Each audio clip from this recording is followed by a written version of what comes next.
आझाद मैदान मुंबई येथे दिनांक 16 फेब्रुवारी 2026 पासून या ठिकाणी बेमुदत आमरण उपोषण सुरू आहे आणि या उपोषणासाठी ही वंशिका उर्फ मानवता सौ अनिता कोलते आणि आम्ही सर्व सामाजिक क्षेत्रातली सर्व लोक येथे उपोषणासाठी बसलेलो आहोत। ही मानवता ही दिव्यांग आहे, गतिमंद आहे आणि गेल्या 25 वर्षापासून सातत्याने यांच्या परिवारावरती अन्याय अत्याचार होत आहे। मानवताच्या नागपूर विभागामध्ये 28 शाळा आहे, 28 शाळा। स्वर्गीय सुखदेवरावजी डोंगरे हे तिरोळा मतदारसंघाचे माजी आमदार होते।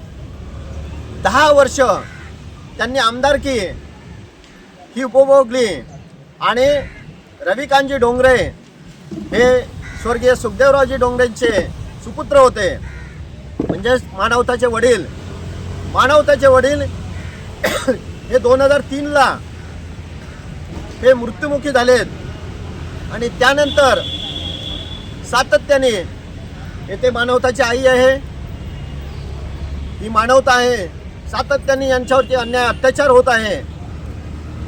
संपूर्ण जी रविकांतजी डोंगरे यांचा जो हक्क या मानवताला मिळायला पाहिजे होता तो आजपर्यंत मिळालेला नाही आहे। आणि दुर्दैवाची गोष्ट अशी आहे की रविकांत डोंगरेंच्या नावावरती डायरेक्ट म्हणजे त्यांची जी जमीन होती त्यावरती डायरेक्ट महाराष्ट्र सरकार आलं आहे। म्हणजे महाराष्ट्र सरकार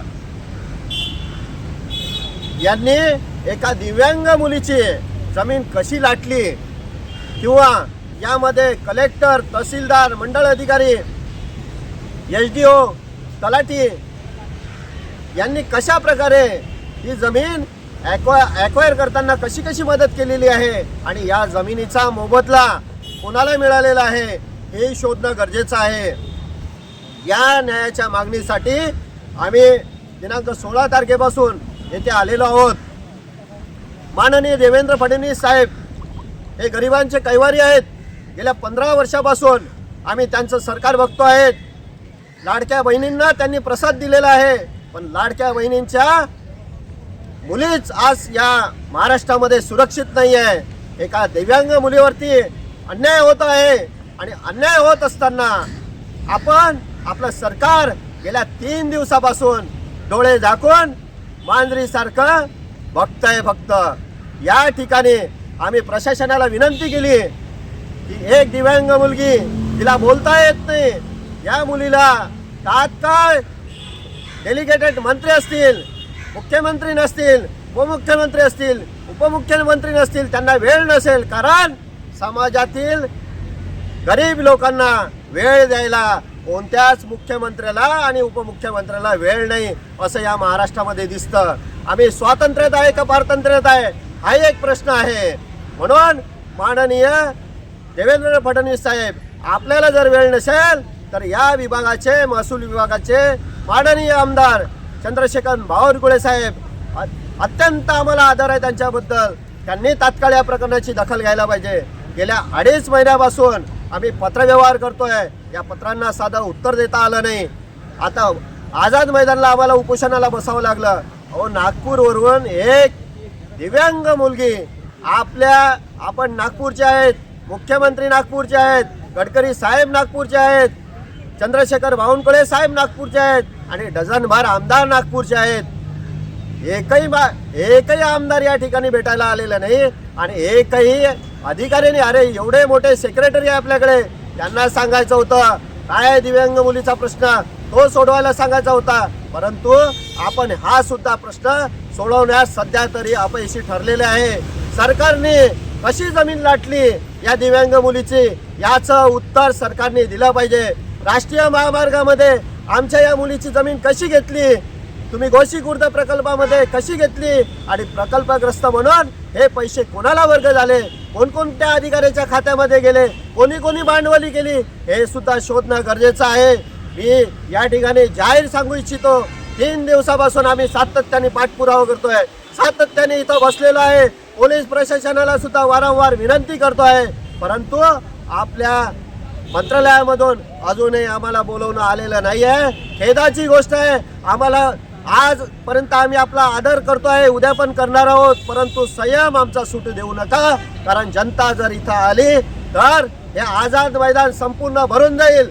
महाराष्ट्रातून संपूर्ण दिव्यांग, संपूर्ण सामाजिक कार्यकर्ते, संपूर्ण NGOचे लोक आणि मुंबईतील सर्वांना माहिती आहे आम्ही ओपन एज्युकेशनचा प्रोजेक्ट चालवतो. ब्रिज खालची सिग्नलची मुलं आज सगळी आम्ही इथं जमा जर केली तर हे आझाद मैदान कमी पडेल.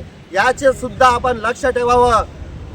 या ठिकाणी मी माननीय देवेंद्र फडणवीस साहेब आपल्याकडून अतिशय आम्हाला आशा आहे, अतिशय न्याय मिळेल अशी अपेक्षा आहे, परंतु किती दिवस, अरे 25 वर्षापासून ही मुलगी न्यायासाठी लढते आहे, न्यायासाठी तिची आई लढते आहे. किती तुम्ही अंत बघणार. आज आपल्या नागपूरची प्रतिमा मलिन होते आहे. आम्हाला सुद्धा दुःख आहे, कारण नागपूरचे आपण आहात आणि आम्हाला लोक विचारतात की नागपूरचे तर मुख्यमंत्री साहेब आहेत, नागपूरचे तर महसूल मंत्री साहेब आहेत, नागपूरचे तर मते साहेब आहेत.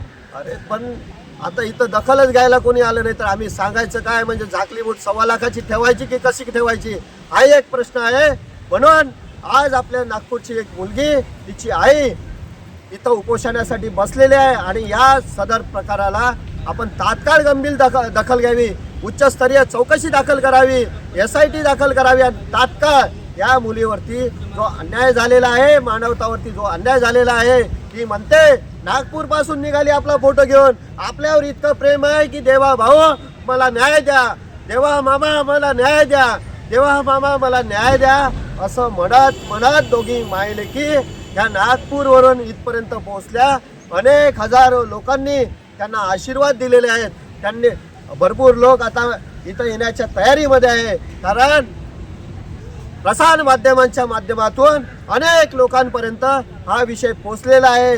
आपलं प्रशासन जरी उदासीन असेल तरी प्रसार माध्यम यांनी हे सातत्याने या प्रकरणाची दखल घेत आहेत. आज जवळपास मी प्रसार माध्यमांचं सुद्धा या ठिकाणी आभार मानतो.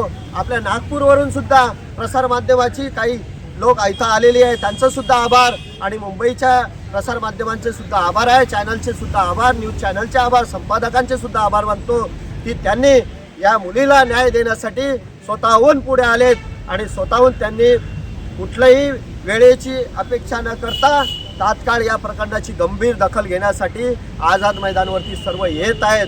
परंतु प्रशासन हे उदासीन असल्यामुळे आज 3रा दिवस आहे. संयमाचा आमचा भान सुटतो आहे. काही गोष्टी आम्हाला ह्या बोलाव्या लागणार आहेत आणि आम्ही जसं जसं पुढे आता आपली ॲक्टिव्हिटी होईल त्या पद्धतीने आम्ही बोलू. परंतु देवाभाऊ माननीय देवेंद्र फडणवीस साहेब, मी कडकडीचे हात जोडून आपल्यासमोर विनंती करतो की आपण खऱ्या अर्थाने 15 वर्षात चांगले कार्यक्रम राबवलेले आहे, चांगले उपक्रम राबवलेले आहे. आम्हाला आदर आहे महाराष्ट्राचे मुख्यमंत्री म्हणून, परंतु अपंग कल्याण आयुक्त आहेत, अपंग कल्याण मंत्री आहेत, त्यांना या मुलीची दखल घ्यायला सांगा, तेव्हाच तिला न्याय मिळेल. आणि आपण स्वतः जातीनं इतर सर्व प्रकरणांमध्ये जसं आपण लक्ष घालतात, भ्रष्टाचारांच्या प्रकरणामध्ये सुद्धा आपण लक्ष घालतात आणि न्याय देण्याचा जसा प्रयत्न करतात, तसाच या दिव्यांग मुलीला, मानवताला तात्काळ आपण न्याय द्याल अशी मी या ठिकाणी आशा बाळगतो. माननीय एकनाथरावजी शिंदे साहेब, आपल्याबद्दल तर म्हणजे खूप आदर आहे आणि आपण या प्रश्नाचं आपण सुद्धा दखल घ्यावी. सुनेत्राताई पवार मॅडम, आपण सुद्धा या प्रकरणाची दखल घ्यावी ही आपणास विनंती करतो. आज जर आमचे अजितदादा असते तर तात्काळ 1 मिनिटामध्ये ही दखल घेतल्या गेली असती. मी अजितदादांना भावपूर्ण श्रद्धांजली अर्पण करतो आणि नक्कीच या मुलीला न्याय मिळेल अशी या ठिकाणी अपेक्षा व्यक्त करतो.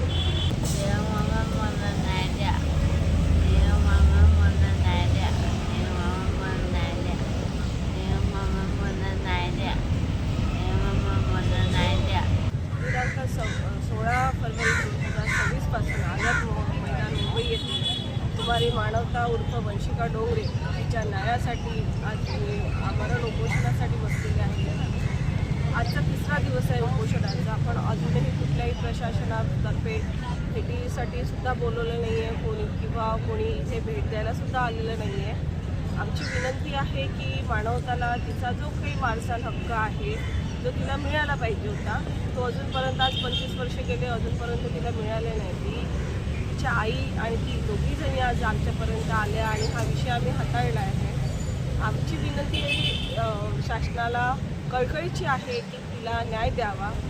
तिचा जो काही तिच्यावर अन्याय झालेला आहे, तिला बऱ्याचशा या प्रॉपर्टी संदर्भात तिला दबावसुद्धा तिच्यावर टाकण्यात आलेला आहे. आज ती दिव्यांग मुलगी आहे, परंतु अशा दिव्यांग मुलीवर जर अशा दबाव टाकण्यात आले तर सर्वसाधारण मुलींचं किंवा महिलांचं किंवा जनतेचं हा काय होईल, हा शासनाने विचार करावा. आज शासन बऱ्याच कामामध्ये व्यस्त असेल कदाचित, त्याच्यामुळे आज 3रा दिवस असूनही या मुलीला न्याय द्यायला त्यांना वेळ मिळाला नाही आहे. परंतु मी हात जोडून विनंती करते की माननीय मुख्यमंत्री साहेब आहे, माननीय चंद्रशेखर बावनकुळे साहेब आहे, ज्यांच्याकडे महसूल खातं आहे, त्यांनी या विषयाची गंभीर दखल घेऊन त्यांना तात्काळ न्याय द्यावा, चौकशी करावी, समिती गठीत करून ज्या ज्या अधिकाऱ्यांनी या सगळ्या प्रकरणामध्ये हस्तक्षेप केलेला आहे, पैसे किंवा मॅनेजमेंट जे काही असेल, त्यांनी ज्या पदाचा गैरवापर केलेला आहे त्यांच्यावर चौकशी करून त्यांना तात्काळ त्यांच्यावर कारवाई करावी, ही इथून मी मागणी करते. आपल्या प्रसारमाध्यमातून मी जनतेला, माननीय मुख्यमंत्री साहेबांना, माननीय उपमुख्यमंत्री साहेब एकनाथरावजी शिंदे साहेब सुद्धा यांनी बऱ्याचशा आजपर्यंत गरीब जनतेची माननीय मुख्यमंत्री साहेबांनी सुद्धा दखल घेतलेली आहे. आज ते जनतेचे प्रतिनिधी आहे आणि जनतेचं प्रतिनिधित्व करायला आज ते पदभार सांभाळते आहे. त्याच पदभाराच्या अंतर्गत यांनी हा सुद्धा न्याय देण्याचा काम, आणि एक दिव्यांग मुलगी आहे जी तिचा न्याय द्यासाठी की देवा मामा मला न्याय द्या, ही ती कळकळीची विनंती करते आहे. तर आमची सामाजिक कार्यकर्ते म्हणून मी विनंती करते त्या मुलीला लवकरात लवकर न्याय द्यावा. की मी सर्व आमच्या सामाजिक कार्यकर्त्यांकडून, आमच्या संघटनेकडून ओपन एज्युकेशन जो माझा प्रोजेक्ट आहे, जो मी लहान मुलांसाठी, शाळाबाह्य विद्यार्थ्यांसाठी काम करते, आणि ही सुद्धा एक माझ्यासाठी एक विद्यार्थिनी आहे. त्याच्यासाठी तिला न्याय देण्यासाठी मी आज 3रा दिवस आहे उपोषण करते आहे, आणि जोपर्यंत न्याय मिळणार नाही तोपर्यंत उपोषण चालू राहील. मी आपल्या प्रसारमाध्यमातून सांगू इच्छिते. पोलीस प्रशासन आज असं रोज विचारतो काय झालेलं आहे, परंतु अजूनही कुठली हालचाल होत नाही, याचा आम्हाला खरंच वाईट वाटतं आहे. विनंती करते की पोलीस प्रशासनाने सुद्धा यासाठी दखल घ्यावी. आम्हाला कुठेही चुकीचं पाऊल उचलायला भाग पाडू नये, याची मी आपल्यास विनंती करून आपल्या प्रसारमाध्यमातून त्यांच्यापर्यंत ही माहिती जावी अशी मी आशा करते. आणि माननीय देवेंद्र मुख्यमंत्री साहेब त्यांच्याकडून एवढीच अपेक्षा आहे की या विषयाची दखल घेऊन लवकरात लवकर मानवतेला न्याय द्यावा.